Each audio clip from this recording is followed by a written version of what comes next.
Dalam kegiatan ini dimeriahkan oleh 20 tenan kopi terbaik di Palembang, serta perwakilan petani kopi yang berasal dari 6 kabupaten terbesar penghasil kopi di Sumsel, di antaranya Oku Selatan, Pagar Alam, dan Semendo. Isnaidi Madani selaku Kepala Dinas Pariwisata Kota Palembang mengatakan pihaknya sengaja memilih kegiatan ini di Gedung Jacobsen van der Burg karena nilai gedung ini memiliki nilai historikal yang tinggi dan juga diharapkan dengan kegiatan festival kopi ini nama Gedung Jacobsen van der Burg dapat dilihat dunia.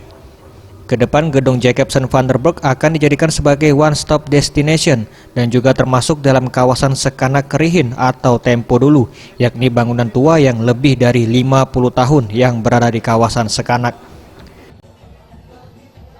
Mengambil tempat yang memang kita harapkan bersama. Kenapa kita mengambil salah satunya adalah memanfaatkan Gedung Jacobsen van der Burg yang secara tidak langsung kita harapkan juga dengan kegiatan ini dunia bisa melihat bahwa kita ada Jacobsen van der Burg. Jadi ini bagian sebenarnya dari konsep kita yang namanya One Stop Destination of Tourism, di mana dari Cinde ya, kemudian nyambung ke Pedestrian Sudirman, kemudian ke daerah Pasar 16, kemudian di Ampera, Plaza BKB, kemudian masuk ke daerah Sekanak ini dan berakhir di Kampung Mural Gudang Buncit.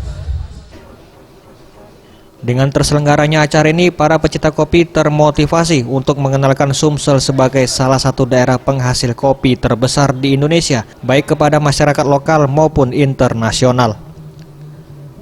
Tim Liputan Sriwijaya TV.